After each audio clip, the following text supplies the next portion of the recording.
Hello everyone, এটা হচ্ছে কালী পুজোর পরের দিনের ব্লগ। আমি এই সুন্দর শাড়িটা পরে নিয়েছি, যেটা আমি দুর্গাপুজোর সময় কিনেছিলাম। আর রেডি হতে অনেকটা লেট হয়ে গেছিলো, তাই বাবা আমাকে একটু দিয়ে আসতে গেছে।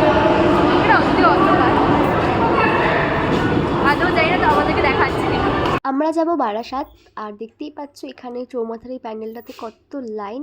তো আমরা অটো করে যাব ভেবেছিলাম বারাসাত, আর রাস্তাতে ভীষণ জ্যাম ছিল, পুরোটা যাচ্ছেও না অটো।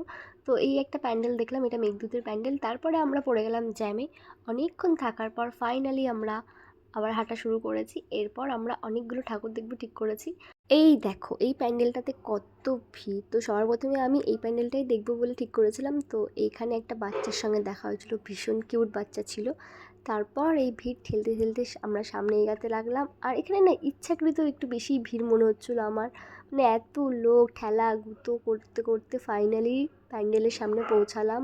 এই প্যান্ডেলের সব থেকে বেস্ট হচ্ছে ঠাকুরটা, আমার ভীষণ ভালো লেগেছে ঠাকুরটা। আর ভেতরে তো দাঁড়াতেই দিচ্ছিল না, আর আমি একটু সেলফ অবসেসড, তাই সবসময় নিজেকেই দেখি। আর এই আইসক্রিমটা আমার ভীষণ ভালো লাগে খেতে।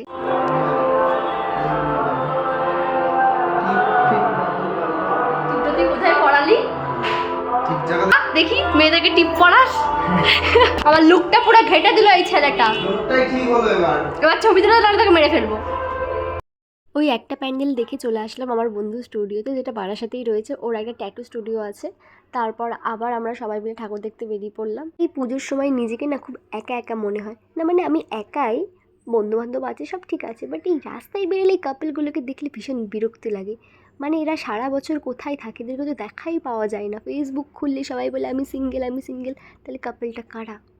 যাই হোক, তো আমরা চলে আসলাম আরও একটা প্যান্ডেলে। এখানে আমি আর ভাই কী যে বকবক করছে আমি নিজেও জানি না। তো ওকে বললাম যে আমাকে ভালো করে ভিডিও করে দিবি। আর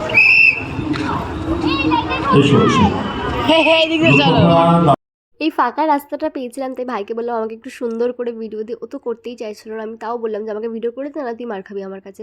যাই হোক, তো ভিডিওটা করে দিল। একটু ঢং করছিল, বাট ও করে ঠিক দেয়। এই প্যান্ডেলটা দেখেই আমি বাড়ি যাব ঠিক করেছিলাম। তো অনেকটা হাঁটতে হচ্ছিলো, শাড়ি পরে আমার একদমই ভালো লাগছিল না। আর আমার এতটাই ঠান্ডা লেগেছে, আমি তারপরেও আইসক্রিম গোলা এগুলো আমি ছাড়বো না কিছু।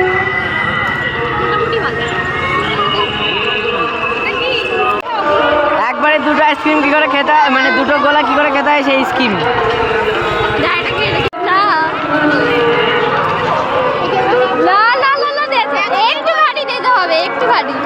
এখানে বারাসাতের বড় মাকে দর্শন করার পর আমি বুক করে নিয়েছিলাম র্যাপিডো, কারণ আমাকে বাড়ি যেতে হবে। আর আমার বাড়িটা অনেকটা দূর, হেঁটে হেঁটে যাওয়া সম্ভব না।